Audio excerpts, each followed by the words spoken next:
L'objectif, c'est d'abord, on utilise le combat et la défense pour faire face à un élément primaire qui est lié à la survie et à la gestion, ne serait-ce que de notre corps, de notre mental aussi, c'est la peur. La peur, on l'a tout le temps. On vit dans un système où on est éduqué par la peur. Le parent qui, plein de bonne foi, va dire à son enfant « tu finis ton assiette, sinon tu ne vas pas jouer à la PlayStation » ou « tu ne vas pas sortir avec tes copains tant que tu n'as pas fait tes devoirs », c'est une manifestation de la peur. Donc même si ça paraît anodin et on pense bien faire, malgré tout, la peur, elle est là. Mais pourquoi? Parce que c'est la peur qui va gérer notre survie. Tous les programmes archaïques de survie sont basés sur la peur.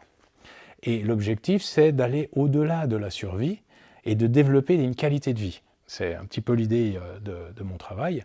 Et du coup, la première chose à faire, c'est de travailler sur la connaissance de nous-mêmes, de soi-même, ne serait-ce que dans la relation à la peur et comment la peur va nous influencer physiquement et mentalement.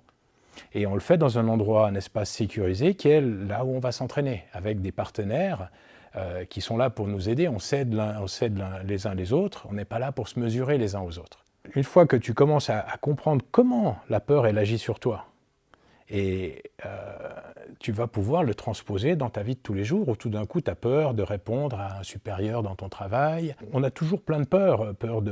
Moi par exemple, je ne suis pas à l'aise de parler devant une caméra.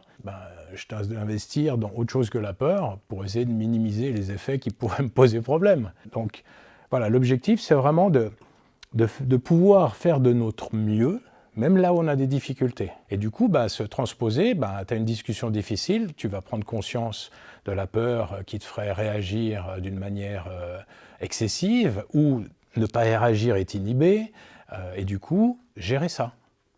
Et te permettre de répondre de manière cohérente à la personne, à la situation. Moi, par exemple, ça m'est arrivé, j'étais dans un supermarché, je regardais les rayons du fromage, et puis tout d'un coup, je sens une présence qui arrive vers moi.